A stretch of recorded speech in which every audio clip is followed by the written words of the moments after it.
Tired of dealing with annoying flies, fruit flies, and gnats in your home? The Zevo Flying Insect Trap is your ultimate solution. Don't wait.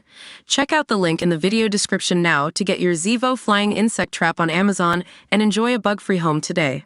Felicity Kendal has spoken about how she is coping with the death of her husband Michael Rudman more than a year after it was revealed he had passed away. Michael, who won a prestigious Best Revival Tony Award for his Broadway production of Death of a Salesman, died in April 2023 aged 84.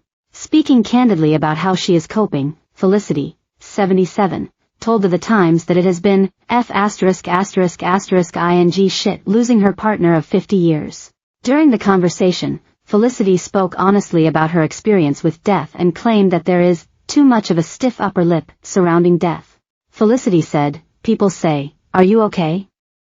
Of course I'm not. He just ing died on me. Some days I am very good. Sometimes not so good. Mostly, I am getting through. Stupid things set me off. It's very strange. You can't tell ahead what it's going to be." The Good Life star gave examples including realizing she only needs 6 eggs rather than a dozen, reading poetry, and shouting out, "I love you," to an empty house, as when she misses Michael the most. She said, "If anything, I suppose I would like to say that it is good to talk about these things. There's a lot of stiff upper lip with death. People avoid it or say things like, 'I'm sorry you lost your husband.' I actually hate that. It's as if you have lost the cat. I haven't lost Michael, he is dead. We are all at one point or another going to have to deal with similar things, so let's be open about it." The theater director met Felicity in 1974 while he was married to Veronica Bennett.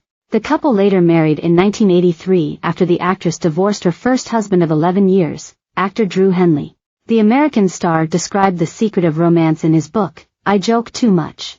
Recounting the first time he saw Felicity, he wrote, "I can't say I fell in love with her that day, but I certainly felt differently about her than I did about her co-stars Tom Courtenay and Michael Gambon. I had been directing actors since the early 60s at the National Theater, in the West End and on Broadway, among other places. Soon afterwards I offered Felicity a role in a play I was directing in the West End. The production went well, and when, some time later, we began dating, we decided to keep our relationship a secret. This was quite difficult. I was now directing her in a play at the National Theater. We both had children, and my daughters, Amanda and Katie, spent every weekend with me. Still, I swore the girls to secrecy." The couple were married for 7 years but divorced in 1991 when Felicity sensationally left him to begin a relationship with playwright Sir Tom Stoppard, who also left his wife Miriam. Despite their divorce, Felicity and Michael rekindled their relationship in 1998 and remained together, despite not remarrying. They have one son together called Jacob. Speaking of her love life in 2019, she said, "I didn't ever have affairs. I just went from one person to another, maybe overlapping a little bit. I wouldn't recommend infidelity to anybody, ever. It's basically lying, and lying is never a good idea. But we all lie, and most of us, at some point, are unfaithful to a partner." 2 years before his death, Michael had fought for his life after contracting COVID in 2021. He was treated for 2 weeks in intensive care, in what Felicity described as a scary time.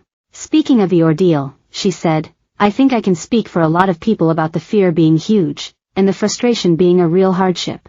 That feeling that you don't know what state your loved one is in, and knowing you still can't go and see them, it's not like anything you've experienced before. It was just such a scary time." Michael is in his 80s.